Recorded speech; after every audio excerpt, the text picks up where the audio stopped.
Hello students, how are you? I hope you are very fine.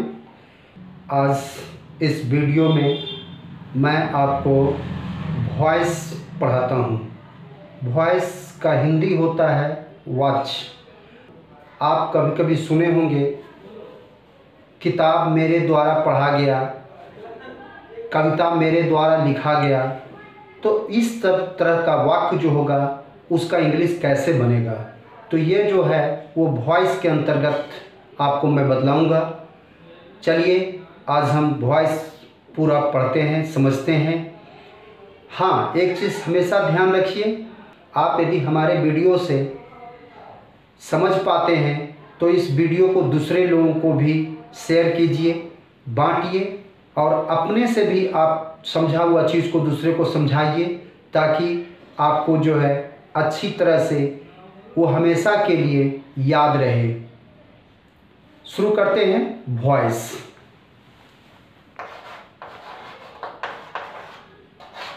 इसका हिंदी होता है वाच्य। वाक्य आप जान रहे हैं, वाक्य क्या है? ए meaningful group of words is called a sentence. अब वाक्य में और वाच्य में क्या अंतर है इसके बारे में समझेंगे। तो वाक्य में वर्ब किसी तरह का रह सकता है, लेकिन यहाँ वाच्य में जो है ट्रांजिटिव वर्ब होगा, सकर्मक क्रिया होगा, आकर्मक नहीं होगा। तो जब सकर्मक क्रिया रहता है उसी का एक्टिव पैसिव बनता है, आकर्मक क्रिया का एक्टिव पैसिव नहीं बनता। इसलिए इसमें वाच्य में ट्रांजिटिव वर्ब होना जरूरी है। इसका डेफिनेशन लिखते हैं। A sentence with a subject and object and a transitive verb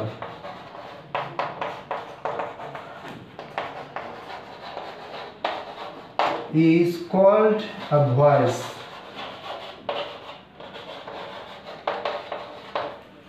वह वाक्य जिसमें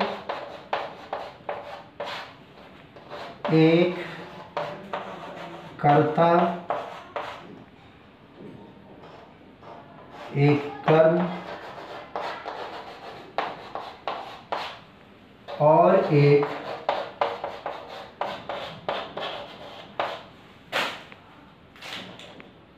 सकर्मक क्रिया हो,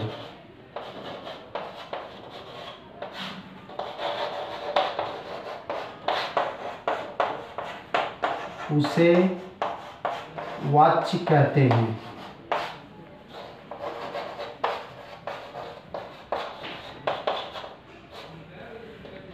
जैसे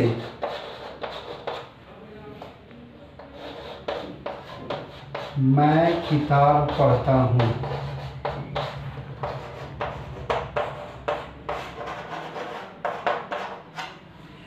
यहाँ मैं एक सब्जेक्ट है, ये वर्ब है, ये ऑब्जेक्ट है।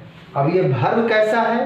तो ट्रांजिटिव वर्ब है, सकर्मक क्रिया, वैसी क्रिया जिसके साथ में एक कर्म का होना आवश्यक है, तभी उसका अर्थ स्पष्ट होता है, तो उसे सकर्मक क्रिया कहते हैं। जैसे पढ़ना, लिखना, खाना, सभी में क्वेश्चन लगेगा, क्या खाया, क्या पढ़ा, क्या लिखा, तो यह सकर्मक हुआ। और अकर्मक क्रिया क्या है? कि वह क्रिया जिसमें कर्म की आवश्यकता नहीं है, बिना कर्म के ही उसका अर्थ पूरा होता है, उसे अकर्मक कहते हैं। जैसे नहाना, छींकना, खांसना, थूकना, ये अकर्मक क्रिया है, तो ये क्रियाओं का इसमें प्रयोग नहीं होगा। अब ये जो वॉइस है वो दो प्रकार का होता है। There are two types of voice. There are two types of voice. Number 1 में है active voice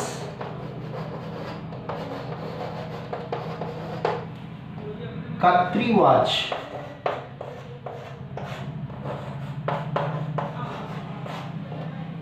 number 2 passive voice,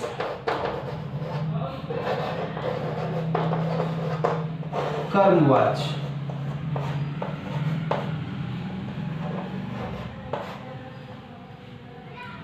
active voice किसे कहेंगे? जिस वॉइस में कर्ता की प्रधानता हो, सब्जेक्ट की प्रधानता हो, उसे हम एक्टिव वॉइस कहते हैं। और पैसिव वॉइस, जिस वॉइस में कर्म की प्रधानता हो, उसे हम पैसिव वॉइस कहते हैं। इसका भी परिभाषा हम लिखते हैं। एक्टिव वॉइस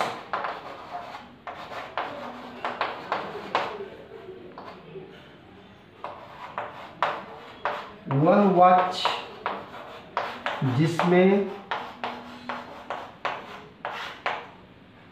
कर्ता की प्रधानता हो,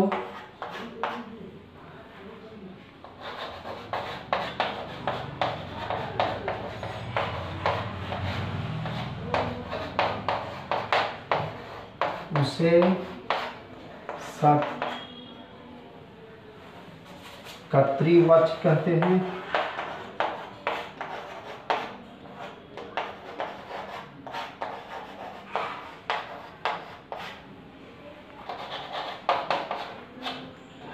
एज में मैं आम खाता हूँ।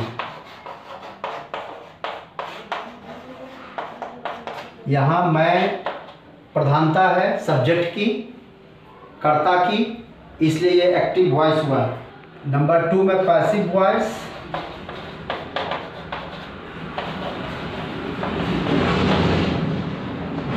वह वाच्य जिसमें कर्म की प्रधानता हो,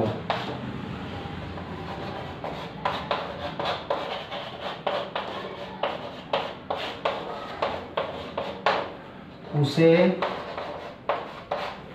कर्मवाच्य कहते हैं।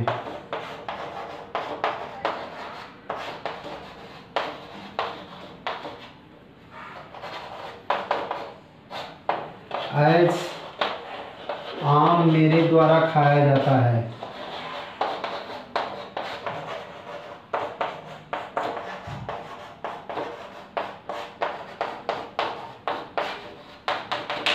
यहाँ आम को प्राथमिकता दिया जा रहा है। आम एक ऑब्जेक्ट है, कर्म है, तो इसमें कर्म की प्रधानता है, तो पैसिव हुआ। अब हमें ग्रामर में एक्टिव से पैसिव बनाना होता है, पैसिव से एक्टिव बनाना होता है। तो एक्टिव से पैसिव बनाने का जो नियम है वो क्या है, इसको हम लोग समझेंगे। अब यहाँ पर टेंस अलग अलग है, present tense, past tense, future tense. तीनों टेंस के लिए कॉमन कुछ नियम है। तो पहले हम कॉमन रूल को हम पढ़ेंगे, उसके बाद में जो है टेंस वाइज हम पढ़ेंगे। तो कॉमन रूल्स क्या है? Common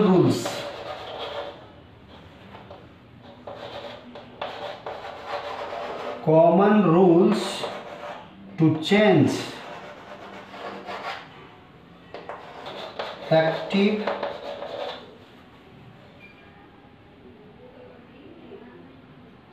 to passive.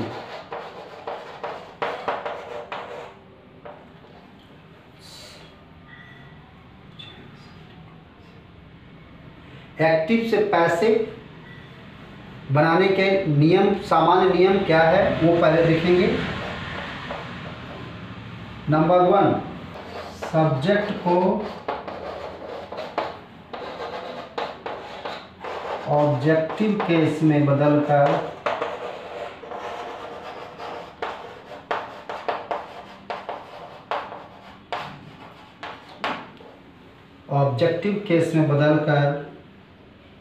ऑब्जेक्ट के स्थान पर लिखते हैं।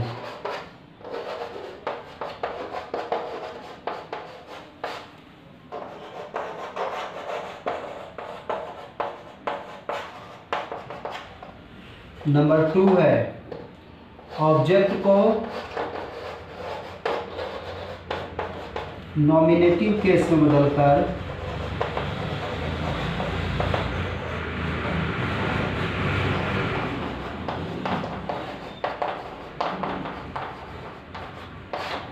सब्जेक्ट के स्थान पर लिखते हैं।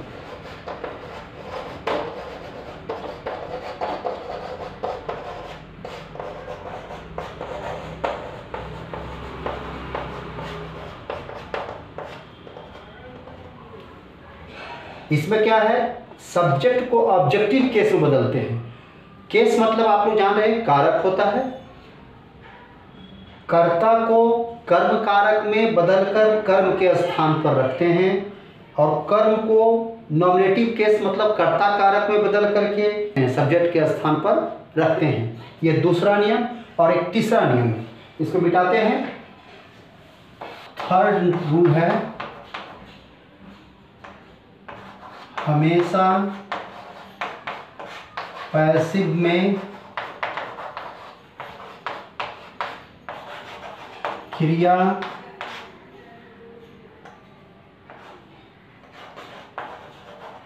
पास्ट पार्टिसिपल रूप में होता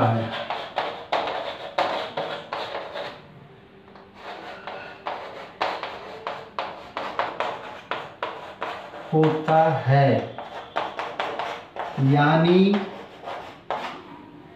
हमेशा V3 लिखा जाता है, V3 का प्रयोग किया जाता है।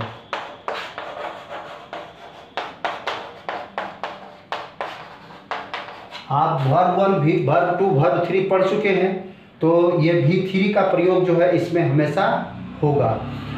और चौथा है, ऑब्जेक्ट के पहले हमेशा Y का प्रयोग होता है।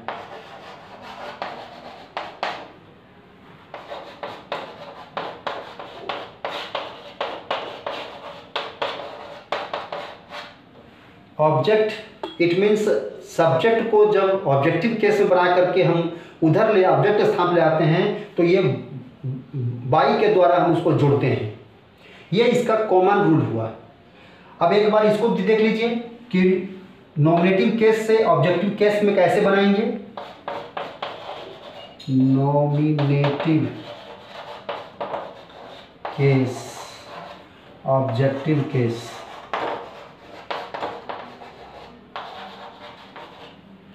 यहाँ यदि आई होगा तो यहाँ मी होगा, यू का यू होगा, दे का देम,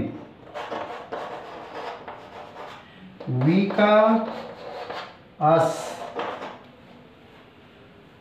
ही का हिम, सी का हर, ईट का इट।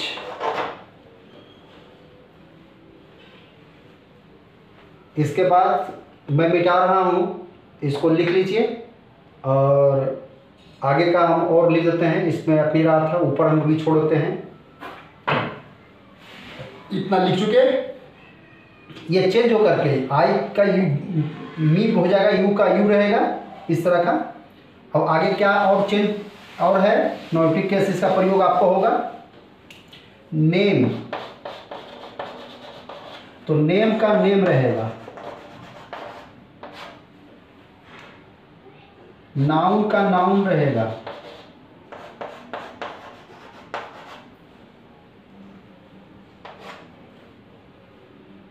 बाकी सारा कुछ हो गया। नेम का नेम, नाउन का नाउन, ये इसका कॉमन रूल है। अब इसमें एक उदाहरण लेकर आपको समझा देते हैं सिंपल प्रेजेंट का। उसके बाद चूंकि वीडियो लंबा ज़्यादा नहीं हो, तो अगले फिर वीडियो में हम लोग प्रेजेंट कंटिन्यूअस से एक्टिव पैसिव शुरू करेंगे। अभी हम सिंपल प्रेजेंट का एक्टिव पैसिव कैसे बनता है इस नियम को देखेंगे।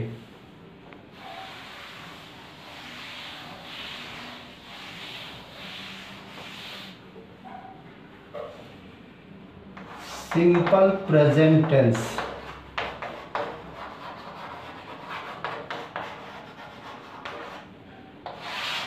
सामान्य वर्तमान काल।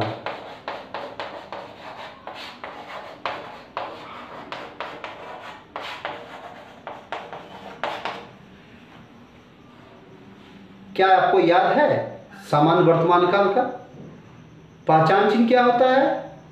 ता है, ती है, ते है। Very good. आप याद क्या कीजिए, रिवीजन वर्क कीजिए, वीडियो को बार बार देखिए, दोहराते रहिए ताकि वो पीछे का चीज़ भूल नहीं पाए। अब ये आपके लिए रिकॉल भी हो रहा है टेंस, और आगे कुछ सीख भी रहे नया चीज़। तो इसमें पहचान चिन्ह है, ता है, ती है, ते है। और स्ट्रक्चर फार्मूला क्या है आपको याद है? S plus V1 SCS plus object. लिख लेते हैं आपके लिए। मैं किताब पढ़ता हूँ, ये इसका सेंटेंस हो गया। इसमें हम कि पढ़ना लिखे हैं जो ट्रांजिटिव वर्ब है। स्ट्रक्चर फार्मूला इसका होता है S plus V1 SCS plus object. ये इसका एक्टिव हुआ। ये क्या हुआ? एक्टिव। एक्टिव हुआ, इसका ये फार्मूला हो गया। इसका स्ट्रक्चर फार्मूला एक्टिव हुआ, इसका हो गया। अब पैसिव कैसे लिखेंगे? तो पैसिव के लिए क्या कहा गया है? ऑब्जेक्ट को सब्जेक्ट के स्थान पर लिखना है, तो यहाँ ऑब्जेक्ट लिख देंगे। और इसमें जो है, चूंकि यह सिंपल प्रेजेंट टेंस है, तो इसमें इज लगेगा, इज एंड आर। और आपको हम बताए थे कि वर्ब जब भी होगा तो क्या होगा? V3 अवस्था में होगा। और बाई दे करके हम क्या लिखेंगे? सब्जेक्ट लिखेंगे। यहाँ पर ऑब्जेक्ट को लाएंगे, लेकिन ऑब्जेक्ट किस केस में रहेगा? यहाँ नॉमिनेटिव केस में रहेगा। नॉमिनेटिव केस में ये बदला करके यहाँ पर लिखा जाएगा, और सब्जेक्ट जो है ऑब्जेक्टिव केस में बदला कर लिखा जाएगा। ऑब्जेक्टिव केस में बदला कर लिखा जाएगा। तो ये इसका फॉर्मूला हुआ। इसे आप याद कीजिएगा, object plus is am are plus V3 plus by plus subject. इस तरह से थोड़ा रटना होगा आपको, तभी आपको याद रहेगा। अब इसको हम बनाते हैं। मैं किताब पढ़ता हूं का एक्टिव क्या होगा? I read a book.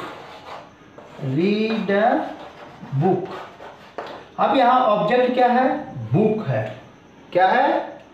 Book. अब बुक के पहले ए लगाए हैं, तो अब बुक लिख सकते हैं। अब बुक यहां पर आपको बतलाए थे नाउन का नाउन होता है। यदि नाउन है ऑब्जेक्टिव केस में तो उसका नॉमिनेटिव केस नाउन होगा। नाउन नॉमिनेटिव में है तो ऑब्जेक्टिव नाउन होगा। तो ए बुक। अब इसमें बुक चूंकि सिंगुलर नंबर है तो इसमें इज लगेगा कि एम लगेगा कि आर लगेगा? गुड, इज लगेगा। तो इज लगाएंगे और उसके बाद वर्ब 3। अब इसका वर्ब 3 क्या होगा? Read, red, red. आप प्रोनाउंस तो कीजिएगा रेड, लेकिन स्पेलिंग क्या लिखना है? सेम स्पेलिंग होता है, लेकिन इसका प्रोनाउंस होता है रेड। और इसमें क्या करेंगे? बाय। अब यहाँ आई क्या है? नॉमिनेटिव केस में है। अब आई को क्या लिखेंगे? वहाँ ऑब्जेक्टिव केस में लिखवाए थे ना, मी, तो यहाँ मी होगा। ये आपका पैसिव बन गया। A book is read by me. अब एक सेंटेंस और लेते हैं, आपको क्लियर हो जाएगा।